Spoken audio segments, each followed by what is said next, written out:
Something that I think many people from marginalized backgrounds have a difficult time with is figuring out how to articulate the struggle. How do you articulate what's going on with your community? How do you get people to empathize with what you're going through? Because many of us are expected to empathize with, let's say, main characters in fiction who do not reflect us. Women are expected to just play male protagonists in video games, whereas when female protagonists are introduced, such as with the recent announcement of Witcher 4, male gamers seem to have a difficult time empathizing. So how do you get people who have no experience with what you have gone through, how do you get them to understand, or at least to be willing to potentially sympathize with what you're going through? Netflix recently published a documentary called Will and Harper, which I think makes good strides in this area. So I want to discuss Will and Harper and kind of break this up into some sort of themed areas of what this documentary is about. So to start with, it is a documentary about Will Ferrell and his very good friend Harper Steele, who he's been friends with for 27 years. Given the title of the documentary, it's clear that the friendship between Will and Harper is pretty central to the narrative. But there are also two other broad topics that get delved into. So I'm going to kind of address this as those two main topics with bits about their friendship sort of scattered throughout and bookending us beginning and end. This is probably going to be a lot more familiar to those of you who have been subscribed for a longer period of time. I'm switching things up on this channel to where now I'm doing media analysis instead of strictly just talking about the news du jour of trans stuff happening in the United States and in the UK as well, which commensurately means that this is more difficult for me to talk about than dragons. So yeah, this will be somewhat more familiar to people, but it is still in the realm of media analysis since we are going to be talking specifically about this one documentary. I also took like a lot of notes, so I'm expecting that this video will have plenty of additional content for those of you who are patrons and members who get to see an extended version of this video a few days after the main release. So look forward to that, I guess. I'm trying to move across the country. Thanks for supporting the show. So yes, the documentary begins by sort of explaining the relationship between Will and Harper. They discuss Harper's previous name and her previous role. She was previously known as Andrew Steele and was a writer for Saturday Night Live, and apparently also helped Will determine many things throughout his creative career. We goofed off a lot. We drank a lot. And if you've ever scratched your head and said, why did Will Ferrell make that? There's a good chance Andrew Steele was involved. So we're sort of establishing that this, in the midst of everything else going on, this is about reestablishing their friendship. Because basically what happened is Harper, like many trans people, not that she realized she was trans during the initial quarantine when COVID first started, but rather that this, presented her, I think, with that opportunity to really commune with oneself, to feel like you're living life for yourself, and to just kind of realize that this is sort of inevitable, is kind of how she describes it throughout the documentary, that she wanted to be herself. And so she came out to Will, her good friend, via email. I think she came out to basically everyone via email, which is a pretty decent way to do it. It's a good way to let people know what's going on with you and like give them the time to figure out how they're going to respond instead of putting a lot of pressure on everybody. We don't want to come out at Christmas and have all this like complication going on. Will is supportive and he accepts her. It has been a while since they've really spent a ton of time together because of the whole COVID of it all, which is still going strong, but not the point of this video. They go on a road trip because they want to get to know each other again. Will wants to kind of learn what their friendship is going to be like in this new phase where Harper is being herself. We also see a lot of Harper talking about her experience as a trans woman, as a trans person. So for my purposes here, her transness is going to be the first thing that we begin talking about. And again, we will smack our microphone and talk about the friendship between her and Will kind of throughout the segment. And then the other thing that is very significant and poignant, and this is where you all who have watched my content for a while will probably feel some familiar beats, is reintroducing Harper to the country as herself. Harper is the kind of person who would just kind of go on road trips and go to these weird little podunk towns, stop at bars, meet people. And before, when she was doing that as a closeted person who just seems like they're a man, it felt a lot safer. Harper is very aware in this film about the, all the news, the negative anti-trans press, all these politicians, all the stuff that I've been covering on my channel for the last 2 years. So she wants to be able to continue doing those things, but it's just very difficult for her and sort of fraught with tension at this time. So this is the dual purpose of this road trip that they go on. It's like a 16-day cross-country road trip. They start in New York and they end up in California. The idea is to reestablish their friendship, learn about Harper's transness, and kind of give that message to a broader audience, I believe is one of the main points. And then also to discuss the state of like the politics of being trans in America. So ultimately it kind of is asking that question of like, is it safe to road trip across America as a trans person? She's a white trans woman and she has the benefit of Will Ferrell being with her to take some of the heat off. So that sort of changes the dynamic. We are going to first talk about Harper's transness and how does that communicate and how does that resonate with me as a trans person. Early in the film, she asks the question, will I still be loved?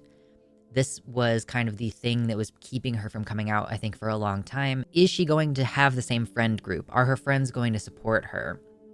And will she be able to be loved? It's a through line for sure throughout this film that she struggles with that sense a lot. And I think a lot of trans people can resonate with that sense of like, will I be accepted? Will the people that I know actually accept me? Do they actually think of me as me, or do they think of me as like a cross-dressing version of the old me? She describes Andrew as a persona that she was using to interface with the world, which I think a lot of people can relate to. I remember PhilosophyTube saying something similar about how Oliver Thorne was just a role she was sort of playing for a big chunk of her life. And that creates sort of a distance between you and other people, I think. They also stop at the Saturday Night Live offices while they're still in New York. They have dinner with a bunch of SNL friends, and this is where Harper explains that she's concerned that her friends will not see her as Harper, that they're just seeing like Andrew in a dress. Early on in the road trip, Will asks Harper how she chose her name. And something that I really appreciate about this documentary and the things that they chose to include in it was that Harper treats her transness so casually in this environment. Like she says she was on her way to an electrolysis appointment when she realized her name should be Harper. It was like just the fact that she treats this like a normal electrolysis, if you don't know, is a type of hair removal. So I think she was having her face probably done, getting rid of any facial hair. So it is nice that this is like a normal, casual thing.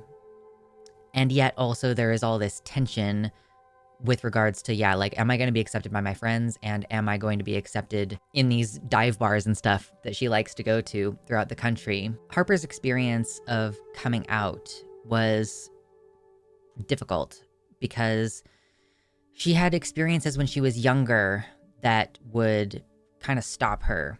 Like she would get a new pair of pants. This is a classic trans move. And so I do appreciate that it brings some like classic trans moments into the light. Her sister had a pair of jeans that she was no longer wearing. And so Harper decided to wear them back when she was still presenting as a male to people.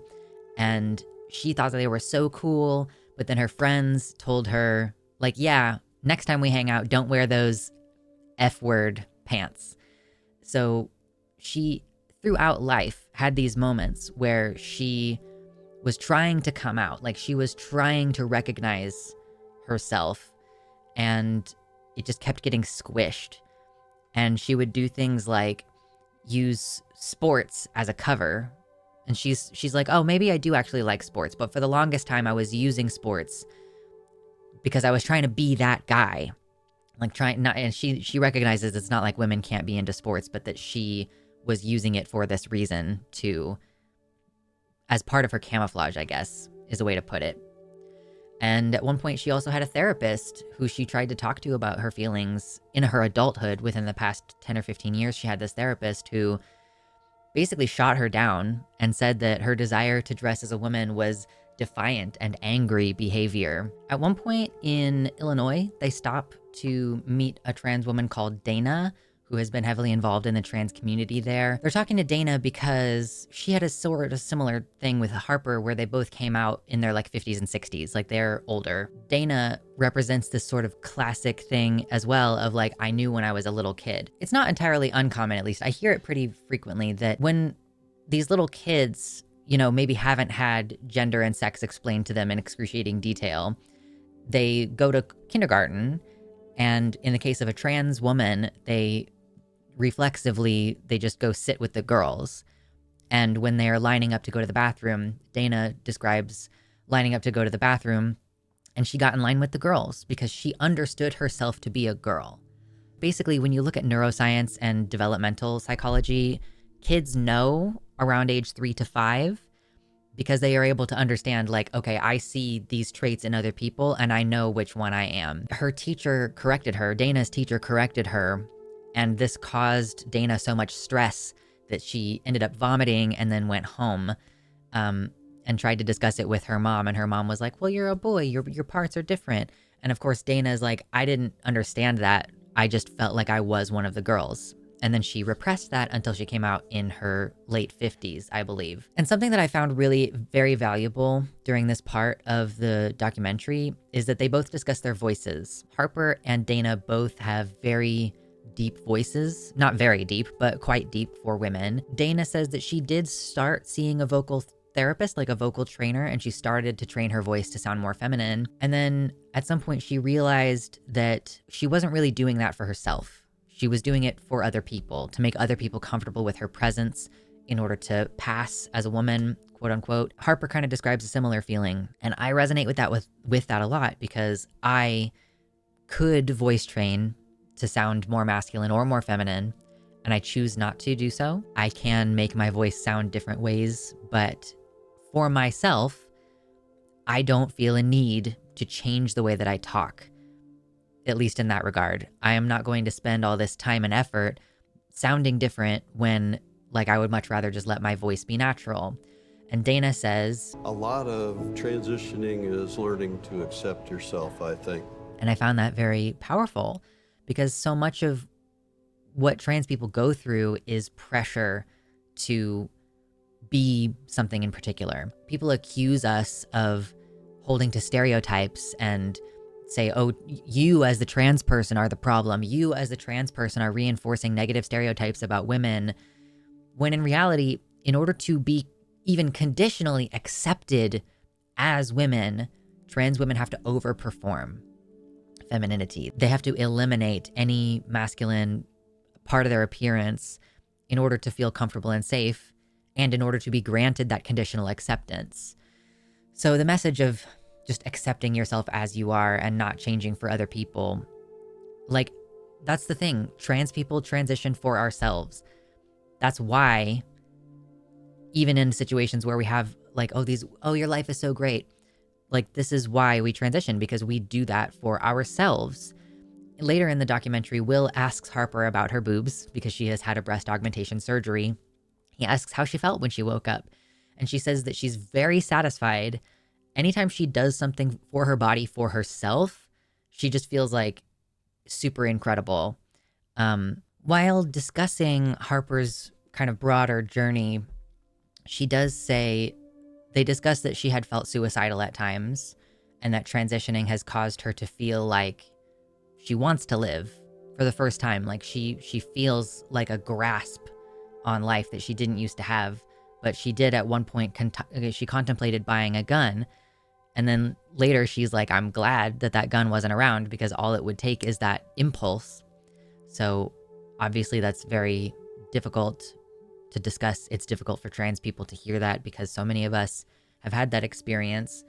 I feel very grateful that I've worked through my issues enough that I am not suicidal, but it is very much a reality for many trans people, especially in this environment. I feel like I'm not doing a good job keeping this in order. I'm sorry. I'm kind of skipping around my notes a little bit, trying to like tie things together. So obviously, probably having the suicidal feelings is a good reason for her to have been in therapy. Obviously, her therapist wasn't particularly helpful. And at one point, they stop at the Grand Canyon and a woman asks her about this because basically Harper comes out repeatedly in this documentary. And I'll talk about that in a little bit. But they talk about like, okay, we're on this thing. She transitioned. We're kind of navigating our friendship. And this woman says she's a retired therapist and that early in her career, she did have a client who would dress in his wife's clothes. And she describes her response as closed-minded, that she was hesitant to go into unknown territory, and that she ultimately feels that she probably was a blockade in that person's life. A blockade is the term that she uses, which I guess just kind of reflects that many trans people are running into these same issues. Like, she basically had this response to her client that, like, well, you love your wife, you love your kids, you have a great job, why would you want to do this? And like, ultimately the answer is, because I am not living my life unless I can be myself. I think is how a lot of trans people feel. A lot of us go through this period of time where not only are we being told by other people that we shouldn't do what we're doing, but we also have so much hesitancy in ourselves. Like, we have so much difficulty within ourselves that when we start reaching out to other people, if they shut us down, it's like right back in the closet you go. There's just like not much you can do to overcome that amount of resistance and the thoughts that you're having in your own mind. At one point in Harper's journey, she buys a house for $10,000 in Trona, California. So she has been living in New York for a long time because that's where she works. So she bought this house in a very not vibrant community. The house itself, it costs $10,000 for a reason. It's a shithole. The windows are all boarded up with plywood. There's just random pieces of wood inside. It seems like maybe at some point someone went in there and scrapped all of the copper wire out of the walls. And she bought it because she just needed to be somewhere. She's obviously very emotional standing outside the building. She's crying and saying that she felt a need to get away and that she hated herself. And the quote she says is, "I just felt like a monster." So she came to this house and she would bring women's clothes, dress in women's clothes. She would get some work done, some writing work, and basically just being a woman in secret. And part of her really loved it, like loved this freedom to be herself literally across the country from her actual life. And this was about, she says it's about 6 or 7 years ago as of the time of filming, which would have made it like 2 or 3 years before the pandemic started. And while they're in the house, she brings Will into the house and they're discussing it. And she basically is describing this sort of sense of futility of these stolen moments. Like, you can't compartmentalize being trans. You can't section it off into this one small area. Like, you're letting it out in small bursts, but it's going to catch up with you. She says it catches up with you. And on a positive note, she seems very liberated by the idea that she doesn't have to hide it anymore when they're having this discussion. She's able to exist in the world. She doesn't have to lie to her friends or to anyone else. And she doesn't have to be afraid anymore because she was afraid of how people were going to react, at least in her personal life. And she feels sort of liberated from that sense of anxiety. And obviously, she's still very much on her journey. She only started hormones, within the past year of during the time of filming. So she still has a lot of progress to be made. And toward the end of the documentary, she talks about how she's like, the better my makeup looks, the worse I feel about my face. She says, the prettier I get, the more I see the flaws. And I think that resonates with a lot of trans people because you start to see the progress and it reminds you of how far you are from your goal. She feels like her face is very masculine. And honestly, like, I don't think she looks that different from any older woman. And her voice just kind of sounds to me like an older woman who used to smoke a lot of cigarettes. But she does get misgendered. Even in the film, she gets misgendered. And she is properly gendered as well. It helps to have Will Ferrell there backing you up. But yeah, I think that a lot of us too, when we address one point of dysphoria, another one shows itself. I know that this is the case with trans men or trans masculine people. When they have the chest surgery done, then they start to notice like, oh, how wide my hips are. And so this like area of dysphoria is addressed, and then you notice a different area of dysphoria. Discussing the actual facts of her transness, I find her very relatable. And I'm really glad that we have this example of, you know, a person being trans and just sort of talking about it and treating it casually, treating the joy of it casually, and treating the anxiety of it casually as like, this is just a reality of my life. They talk about hatred being pointed at trans people and that these kind of comments add up over time, and that these negative comments, they just live in your head. You can know that you are trans, and so when people say, oh, you'll never be a woman, it's like, she's like, I am a trans woman and I'm fine with that. But I am feeling something that is not pleasant, you know? So we'll talk about more of that in the next segment, because the other major thing that I wanted to talk about was her experience as a trans woman in America specifically. I honestly think that this is kind of one of the main things in this film, and it's the thing that brought me to tears multiple times. Like, her experience of being trans on its own, even with that being fraught with rejection and tension throughout her life, the stuff that really made it difficult for me to watch this film and had me pausing it so that I could take a break was the stuff around like her journey through this country. So like, from Will's perspective, they're trying to reestablish their friendship, to learn the ground rules, to understand how to navigate this. Like, Harper said that she doesn't think much about her personality is going to change. Instead of an asshole, I'll be a bitch. You see the comfortable familiarity of their relationship sort of settle in over the course of the film. It starts out quite hesitant. Will is like, I'm not sure what kind of questions are okay to ask, and Harper is not sure what kind of questions Will have. So they do establish early on that there's an understanding of good faith between the two of them. And that helps a lot with Will knowing how to introduce her to other people. Have you been to Nordstrom's rack since you've gotten your own rack? Very good. Very good. And Will Ferrell wins the best joke of the year. Thank you. I knew as soon as I said it, I got best joke of the year. Before they start the trip, Harper says, I love this country so much, I just don't know if it loves me back right now.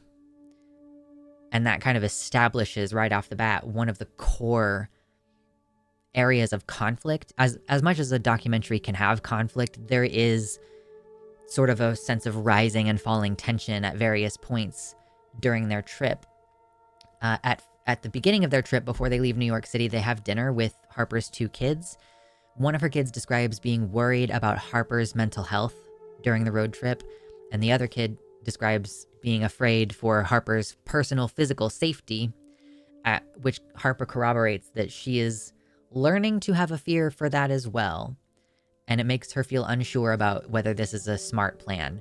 Although, again, to be fair, it's not just a road trip with your buddy Will. It's a road trip with your buddy Will and an entire camera crew. So they're clearly like mic'd up, and there's like a camera on top of the hood of the car maybe, and then there's like another car that they're traveling with. So this is not the experience of most trans people.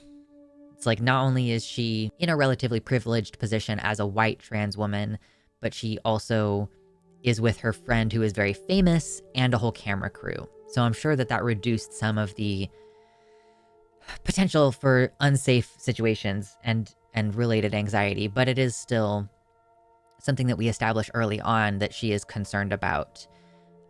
She does get misgendered in a diner in Indianapolis, but she just says, it's ma'am, or something like that, and they kind of move on pretty quickly. It's mostly not a big deal. So the first bit of this that was really quite high tension, that really, it's like, okay, they go to a Pacers game. They go to a basketball game. And everywhere they go, because the whole point of this documentary is introducing Harper as a trans woman to the country. So they come out constantly like Will says it for her and she says it as well. Like it's, sometimes he says, oh, well, my friend Harper, she transitioned. And sometimes Harper's saying like, well, back when I was a guy, such and such. I cannot tell you how anxious that made me as a trans person, which like, yeah, I mean,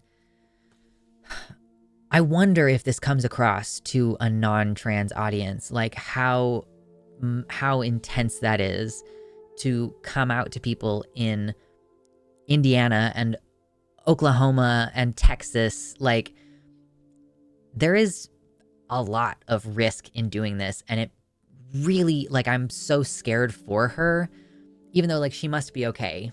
Like, you would have probably heard in the news if Harper Steele was assaulted during their trip or whatever, but it's still, like, this tension of, like, not knowing what's going to happen, not knowing if people are going to respond kindly or not.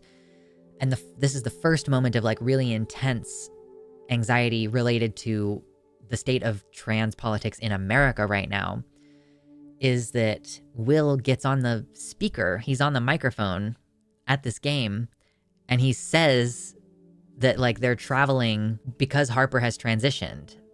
Like, it's so difficult for me to watch that. And on top of that, the governor of Indiana is at that game. They did not expect him to be there. They did not know he was going to be there. Harper didn't even know that he was the governor until halfway through the conversation that they were having. And they find out, like, after they realize he's the governor, they start pulling out their phones and Googling to see what his positions are around trans people. And of course, in Indiana, they have passed a bill, I believe, so the governor would have signed it, that is, like, not allowing trans youth to transition, I believe. I would have to double check. Sorry if I am incorrect on that. But some trans hostile legislation has passed in Indiana. So Will feels afterwards like, I dropped the ball. Like, I should have asked him. Like, I knew that he was the governor, and I should have asked him what his position was on this, because, like, I think that we should press politicians on those things. And Harper feels in the aftermath like she has now been in a high-profile situation, and she has been photographed with someone who signed anti-trans legislation. So she's feeling like, oh, this is, she says it probably happens to Will all the time, that he is caught in a photo with someone that he does not actually want to be in a photo with, but, like, this is a new experience for her.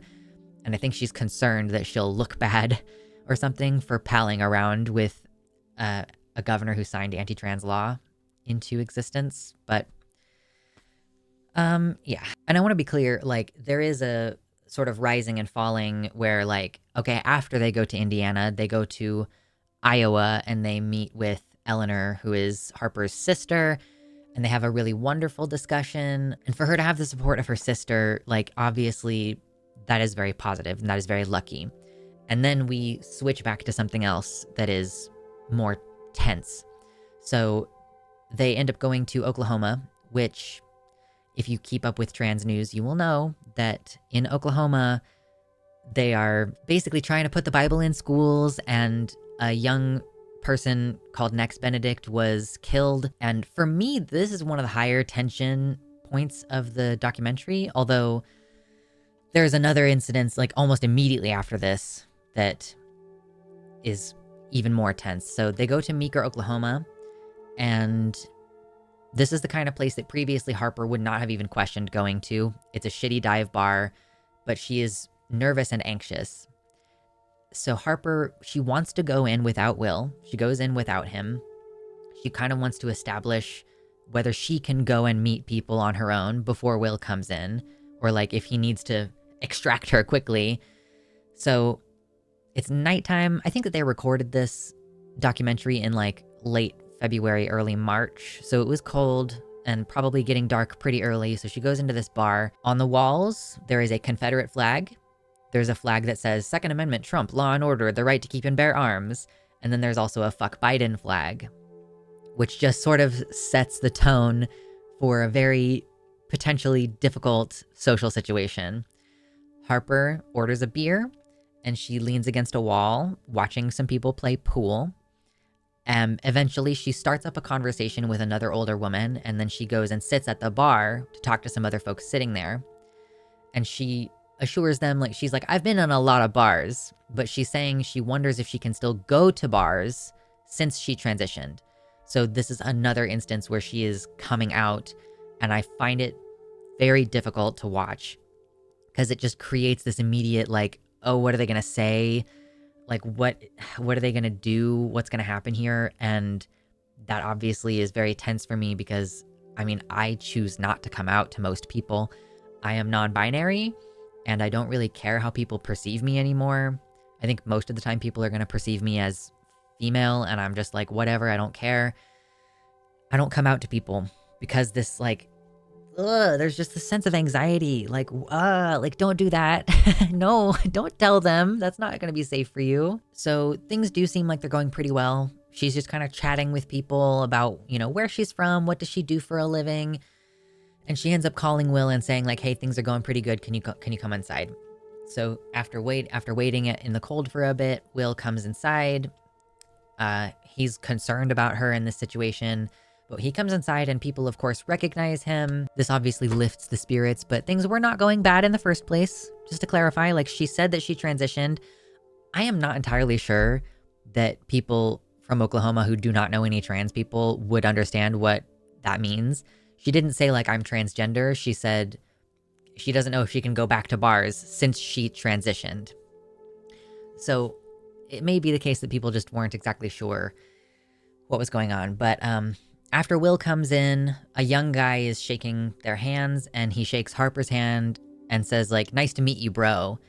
And she and Will both correct him, and then he apologizes. It's totally fine. They tell him and a young woman with him, who I assume is his girlfriend, that Harper transitioned, and they explain the premise of their trip, that they're traveling to reintroduce herself to the country.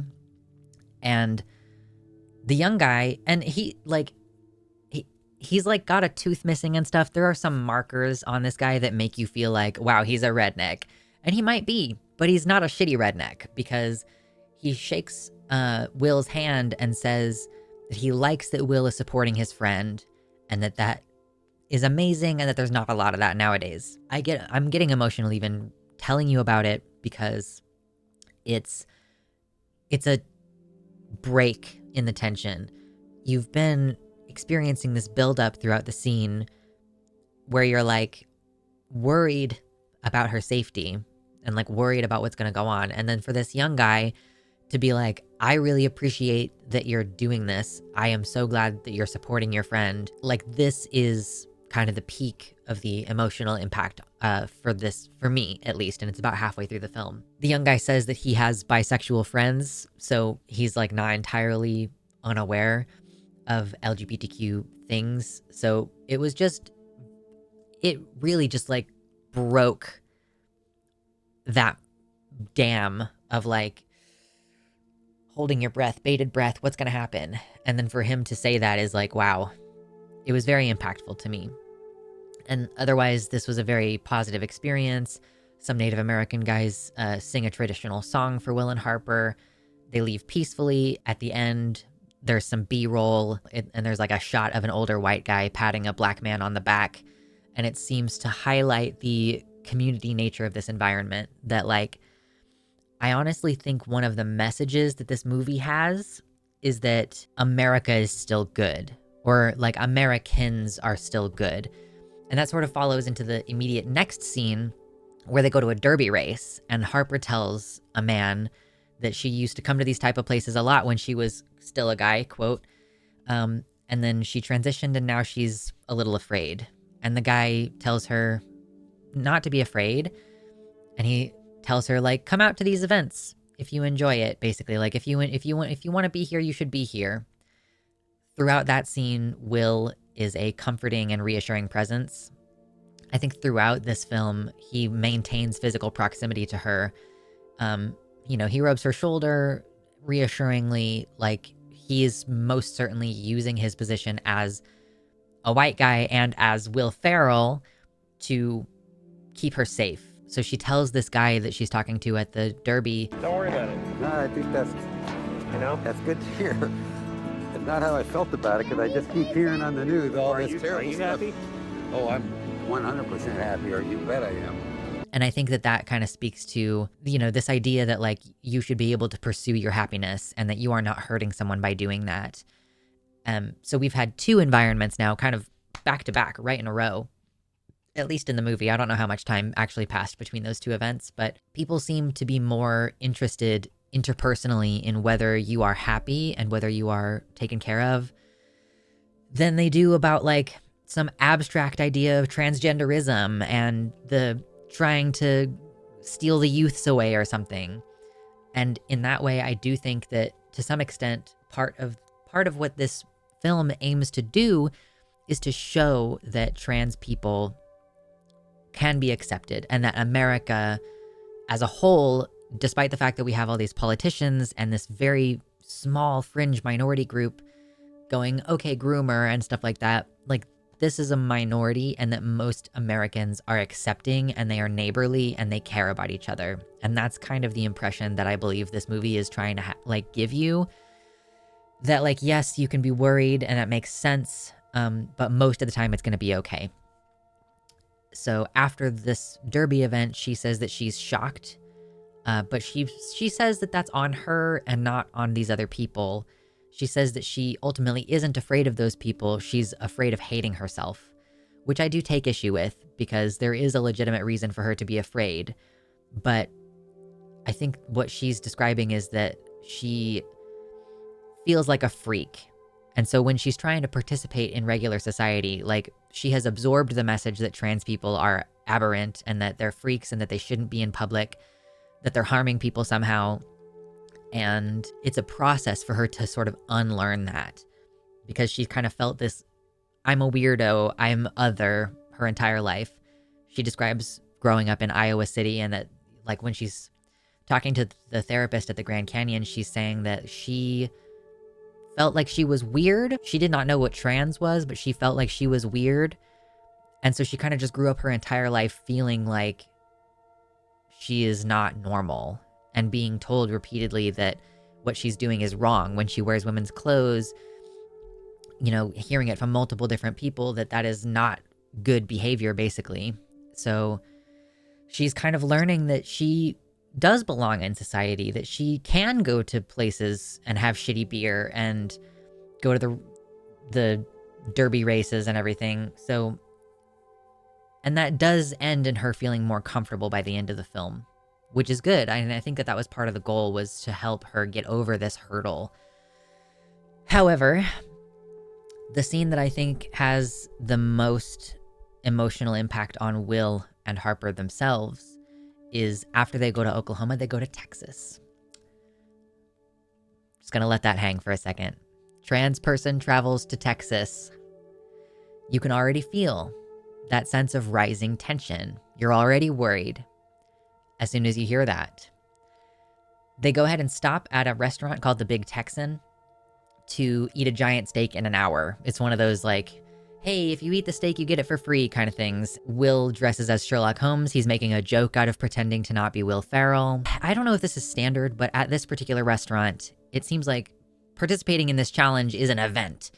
Like, they announce your name. Mr. Sherlock Holmes and Ms. Harper Steele are here to do this thing. And it's like, people's cameras are out, like the phones are all out. And I don't know if that's normal or if that's just a Will Ferrell thing. There is heightened scrutiny in this environment. While the footage is playing of them eating, the documentary also begins to show social media posts on the screen from this event. Will and Harper both seem like they're pretty uncomfortable sitting there, and they have a discussion afterwards the next day where Harper says, the room started to feel very wrong to me. I was feeling a little like my transness was on display. And Will actually cries. He cries a couple of times in this documentary, but he cries about this. They were trying to have fun. Part of the point of the road trip is they're trying to have fun. They're going to places. They go on like a hot air balloon ride. They go to the roller derby. They go to a basketball game. So it's supposed to be fun. And Will says, I feel like I let you down in that moment. Like, oh shit, we got to worry about Harper's safety. So while they're in Texas at this restaurant, they are both feeling like, oh, people in this restaurant know that she's trans. And they didn't do a whole, hey, we're here because my friend is transitioning. They just had the announcer say Ms. Harper Steele is participating in this Eat the Steak competition.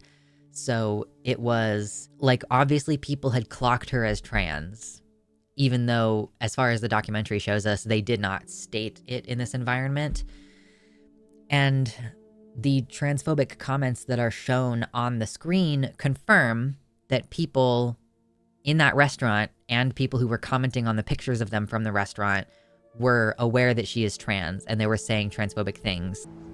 Ah, very important you have another gender bender for the kids to see. It's so trendy and cool, even Will Ferrell's doing it. It really sucks that Will Ferrell shows up to his first Pacers game with a trans woman. Who's that dude?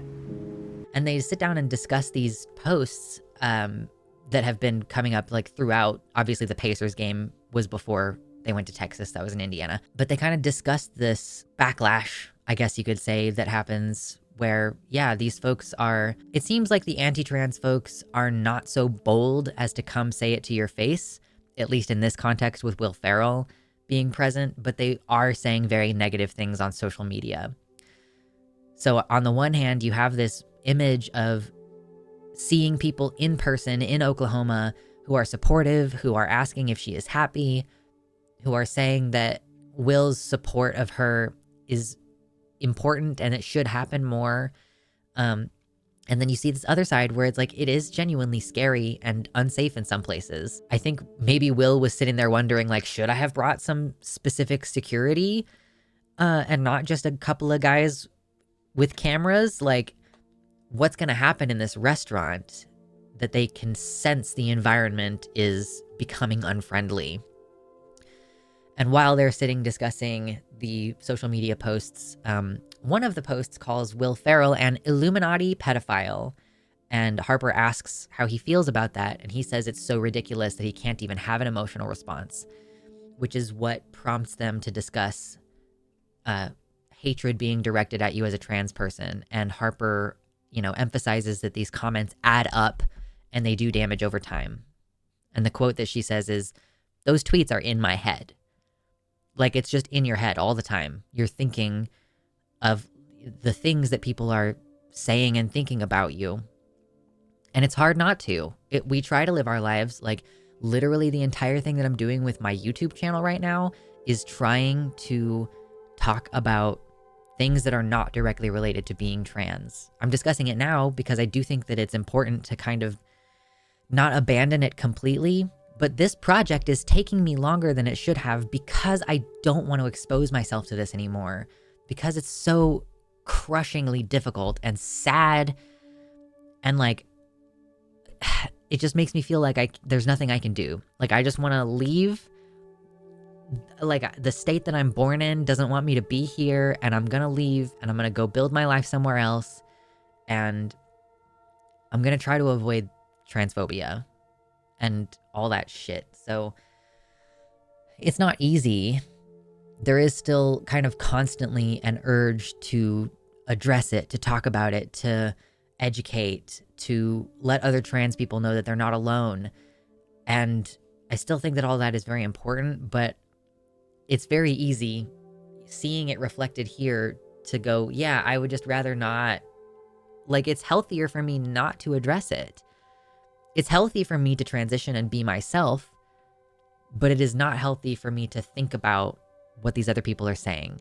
Like, oh, you'll never be a woman, or you'll always be a woman. Like, okay, it's not like I don't know that I'm trans and that your understanding of womanhood is like pretty simplistic and not very intellectual, but whatever. Let's not get into the philosophy of gender with randoms on the internet. I'm not wasting my time doing that anymore.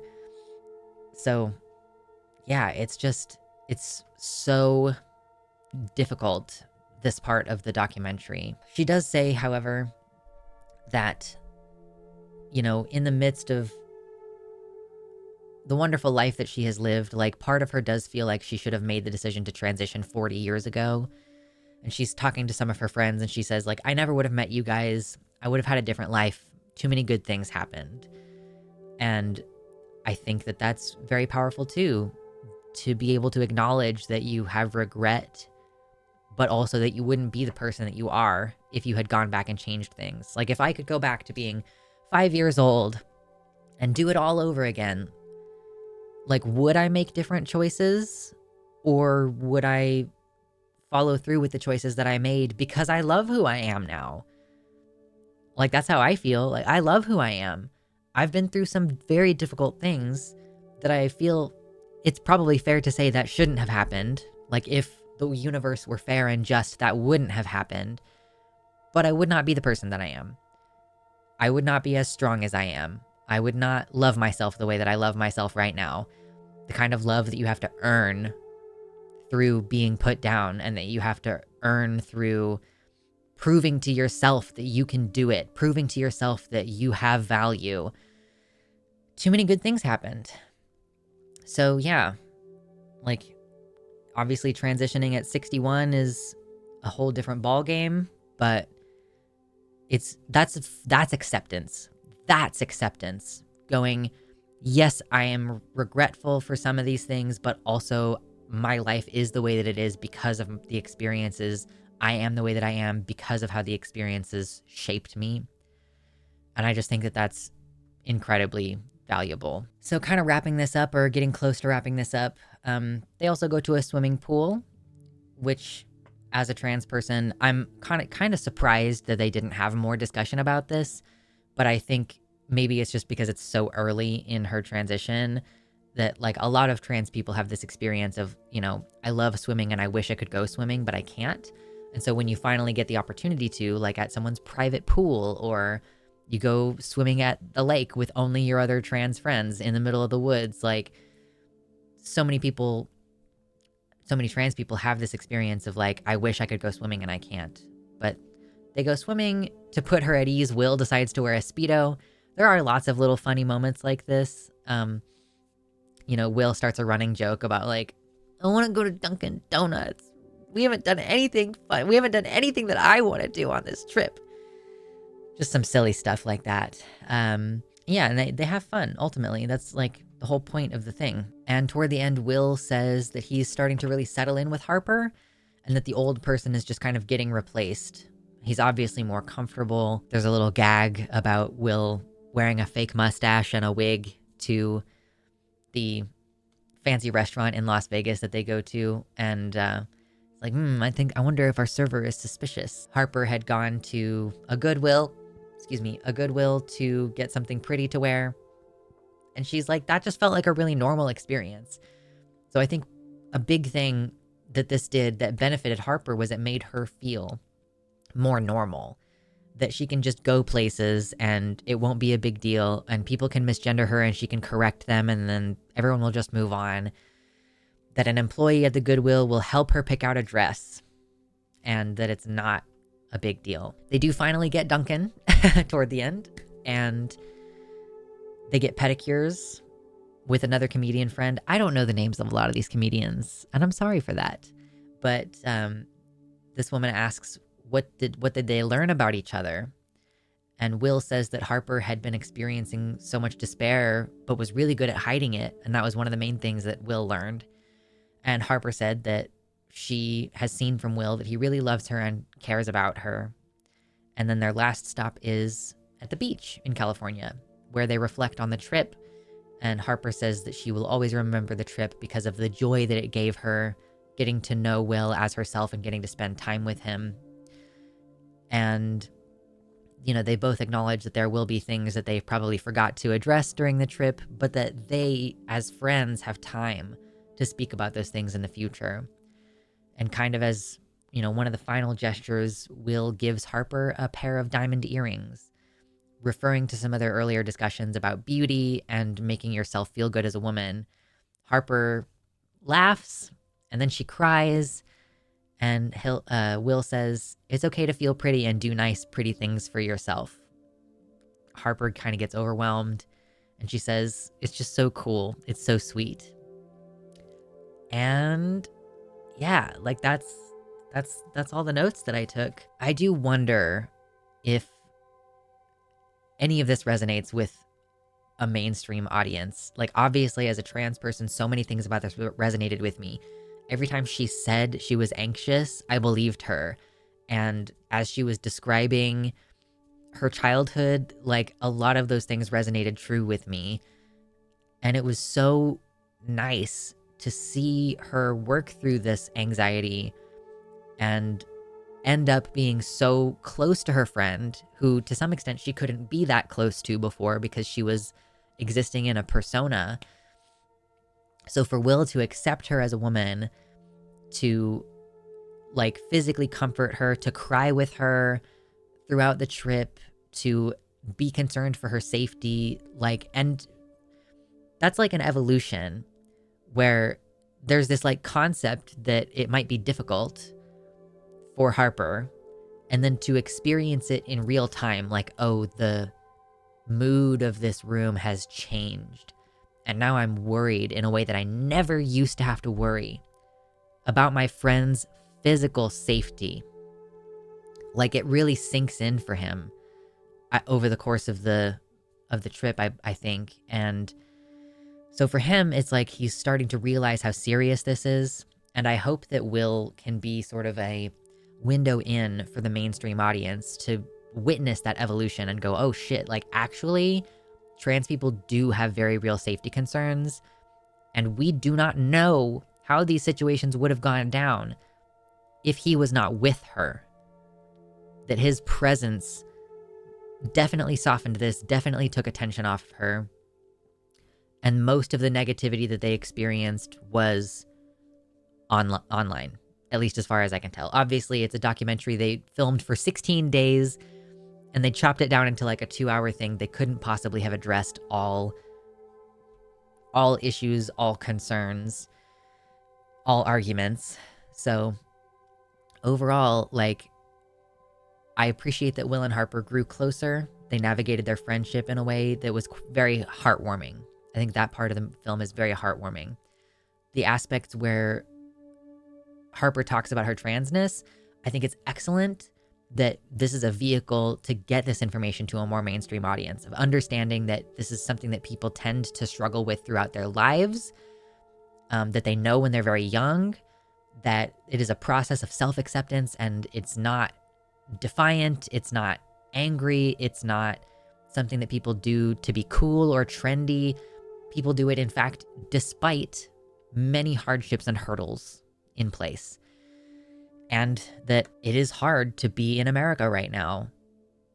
And ultimately, I don't know how much I agree with the portrayal that like America is generally like a good place, or that people will accept you, because I don't want people to come away with an understanding that like everything's fine, which I kind of am concerned that this sort of has the subtle message of like, oh, you're worried, but there's nothing to worry about.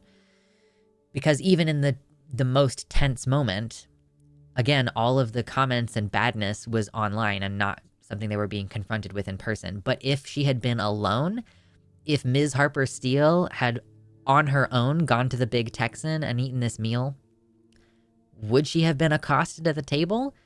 Would she have been confronted in the parking lot afterwards? There is a very real physical safety issue here.